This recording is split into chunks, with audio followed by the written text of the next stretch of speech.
நான் சக்தி பேசுறேன். சக்தியா? ஆமா மாமா, சின்ன பொண்ணு அக்காவோட தங்கச்சி. ஐயோ சாரிம்மா, நான் சின்ன பொண்ணுன்னு நினைச்சிட்டேன். சரி, நான் அப்புறமா கூப்பிடுறேன். ஐயோ மாமா பயப்படாதீங்க, இருங்க அக்காவை கூப்பிடுறேன், கட் பண்ணிடாதீங்க. அக்கா. என்னடி? இந்தக்கா சிடி மாமா லைன்ல இருக்காரு. ஏய் போடி அங்கிட்டு. ஹலோ சொல்லுங்க சின்னதர. என்ன சின்ன பொண்ணு, ஃபோன் பண்ணா நீ எடுக்க மாட்டியா? உன் தங்கச்சியா, அவ எடுத்து பேசுறா. சிடின்னு ஏதோ சொல்லிட்டு போனாலே, அப்படின்னா என்ன? சிடினா சின்னதுரை, அததான் சுருக்கி சிடின்னு போட்டிருக்கேன். சரிம்மா தாயே, நீ எப்படியோ போட்டுக்க. இனிமே நான் ஃபோன் பண்ணா நீ எடு, தயவு செஞ்சு. ஏதாவது தப்பா நினைச்சுப்பாங்கல்ல. அவ அப்படியெல்லாம் நினைக்க மாட்டாங்க. அவ தங்கச்சி தான், பேர் சக்தி. இன்னொரு தங்கச்சி இருக்கா, அவ பேர் ராதிகா. நீங்க இது வரைக்கும் எங்க ஃபேமிலியில யாரையும் பார்த்தது இல்லை, பேசினது இல்லைல்ல, என்ன மட்டும் தானே தெரியும், அதனால சொல்றேன். அதெல்லாம் இருக்கட்டும், உனக்கு ஒன்று தெரியுமா? எனக்கு எங்க வீட்டில் ஒரு பொண்ணு பார்த்து பேசி முடிச்சிருக்காங்க. அப்படியா? எனக்கு கூட தான் எங்க வீட்டுல ஒரு பையனை பார்த்து பேசி முடிச்சு பூலாம் வச்சிருக்காங்க. சின்ன பொண்ணு, உன்கிட்ட சொல்லவே மறந்துட்டேன் பத்தியா. எங்க அப்பா வந்து உனக்கு ஒரு பொண்ணு பார்த்துருக்கேன், நான் சொல்ற பொண்ணை தான் நீ கல்யாணம் பண்ணிக்கணும்னு சொன்னாரு. உடனே நான் ஷாக் ஆயிட்டேன். என்னடா இது, இவரா ஒரு பொண்ணு பார்த்துட்டு வந்திருக்காரு. அவ்வளோதானே, நம்ம சின்ன பொண்ணு இனிமேல் கல்யாணமே பண்ண முடியாதான்னு யோசிச்சுட்டு இருக்க. அங்கதான் ட்விஸ்டே. எங்க அம்மா வந்து சொல்றாங்க, உனக்கு பார்த்துருக்க பொண்ணே உன் அத்தை மகதான்னு. உனக்காக நம்ம அப்பா பேசி சம்மந்தம் முடிச்சுட்டு வந்திருக்கிறாருன்னு சொன்னாங்க. நான் பட்ட சந்தோஷம் இருக்கே சப்பா.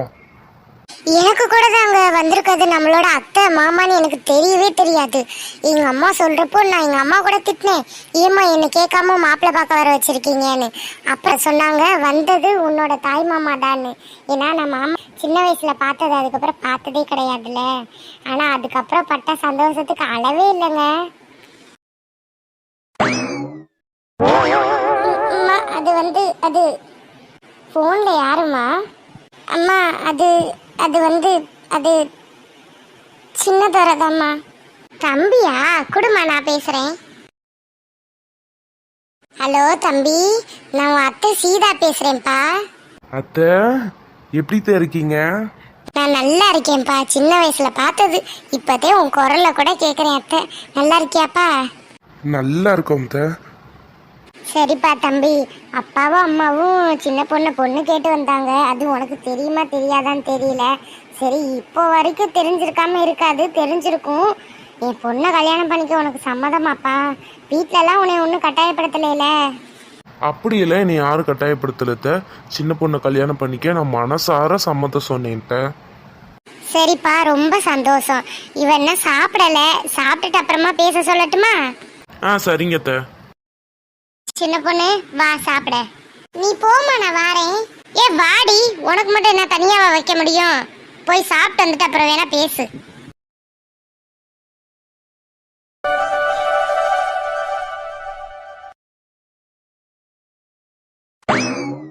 கும்பிட போன தெய்வம் குறுக்க வந்த கதையா? என் தங்கமான தங்கச்சி, நானே கூப்பிடலான் இருந்தேன், அவளே வந்துட்டா.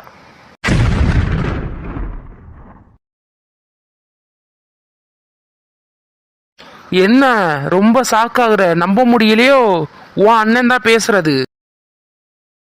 அட முழு பைத்தியமே, எந்திரிச்சு தொலை. இல்ல, உனக்கு பொம்பளை பிள்ளைய பின்னாடி சுத்துறதுக்கே நேரம் சரியா போகுமே. என்கிட்டலாம் இப்படி பேசக்கூடிய ஆளே இல்லையே. என்ன எதுவும் என்னால காரியம் ஆகணுமோ? சீ, நம்ம கூட பிறந்ததே இம்புட்டு அசிங்கப்படுத்துது. நம்பர் வேணும்னா பொறுமையாத்தான் இருக்கணும். சரி, அதெல்லாம் விடு. பிரியா, என்னடா? நேத்து கூட உன் ஃப்ரெண்டு ஒரு பிள்ளை கூட நான் பேச வந்தேன் இல்ல, அவ பேர் என்ன? அது எதுக்கு நீ கேக்குற? அம்மாட்ட சொல்லவா? சரி, நான் கூட உன்ன மாதிரி ஒரு குரங்கு பொம்மை வாங்கி கொடுக்கலான் இருந்தேன். நீ ரொம்ப நாளா கேட்டுட்டு இருந்தேல, அது வேணும்னா சொல்லு, வேணாட்டி போ, நான் அந்த பொண்ணுக்கே வாங்கி கொடுத்துக்கிறேன். சத்தியமா வாங்கி கொடுப்பியா? அப்புறம் பேரை கேட்டதுக்கு அப்புறம் வாங்கி தர மாட்டேன்னு சொல்லக்கூடாது. நீ பிராமிஸ் பண்ணு, அப்பதான் நான் சொல்லுவேன். பிராமிஸா வாங்கி தரேன், சொல்லி தொலை பிரியா. அவ பேரா அபர்ணா, எல்லாரும் அபி அப்படின்னு கூப்பிடுவாங்க. ஆதி, அபி, சூப்பர், பேர் பொருத்தமே பக்காவா இருக்கே. ஏய் எருமை, இங்க நான் பேசிக்கிட்டு இருக்கேன், நீ என்ன வாயை பொழந்துகிட்டு மேல பாத்துக்கிட்டு இருக்க? என்ன கனவோ? இல்ல பிரியா, பிரியா பிரியா, உன்னை எனக்கு ரொம்ப பிடிக்கும்டி. நீ ரொம்ப நாளா கேட்டுட்டு இருந்தல மேக்கப் கிட்டு, அதை நான் வாங்கி தரேன். அதான் அந்த அபர்ணா, அவ ஃபோன் நம்பரை குறி. ஏண்டா ஆதி, ஒரு மேக்கப் கிட்டுக்காக என் ஃப்ரெண்டோட ஃபோன் நம்பர் கொடுக்க சொல்றியா? மூஞ்சி மோர கட்டியும் பாரு, போடா. அவெல்லாம் உன் கூட பேச கூட மாட்டா. அவ இருக்க அளவுக்கு உன் கூட எல்லாம் சேருவாளா? என்ன பிரியா, நீ ஏன் இப்படி சொன்னா மற்றவங்களாம் எப்படிலாம் பேச மாட்டாங்க. உண்மையாவே அந்த அபி எனக்கு ரொம்ப பிடிச்சிருக்கு பிரியா. ப்ளீஸ் பிரியா, நம்பர் கொடு. இப்போ என்ன பண்றது? அண்ணனும் முக்கியம், பிடிச்சிருக்குன்னு சொல்றான். ஃப்ரெண்டும் முக்கியம். அவன் என் மேல உள்ள நம்பிக்கையில தான் நம்பர்லாம் கொடுக்குறான். அதை போய் நான் அடுத்த ஆளு கொடுத்தா அது அவளுக்கு கஷ்டம் தானே. இதுவே அந்த தப்பா அவன் எனக்கு பண்ண நான் சும்மா இருப்பேனா? அந்த மாதிரி தானே அவளும். என்ன பண்ணலாம்? கொடுக்கலாமா வேண்டாமா? இவனும் ரொம்ப நல்லவன் தான். அது பின்னாடி வந்ததை நான் தான் பார்த்தனே. இப்போ என்ன பண்றது? நண்பர்களே, எனக்கு சரியான முடிவு எடுக்க தெரியல. நீங்க சொல்லுங்க, நான் நம்பர் கொடுக்கலாமா வேண்டாமான்னு. அண்ணனா ஃப்ரெண்டா யாருன்னு பாத்திரலாம். டே ஆதி, நான் பொறுப்பை நம்மளோட சப்ஸ்கிரைபர்ஸ் கிட்ட விட்டுருக்கேன். அவங்க என்ன சொல்றாங்களோ அதுதான் என் முடிவு. அது வரைக்கும் இந்த மாதிரி கேட்டீங்கன்னா அம்மாவை கூப்பிட்டு சொல்லிடுவேன். போ மரியாதையா. போடி அங்கிட்டு. அதெல்லாம் இருக்கட்டும், அந்த குரங்கு பொம்மையை மறந்துடாத. பாப்போம். அப்ப நானும் நம்பர் தர மாட்டேன், பாப்போம். வாங்கி தந்து தொலைகிறேன். நீ இன்னும் அங்கதான் இருக்கியா? இன்னும் போகலையா? போயிட்டேன்டி தாயே.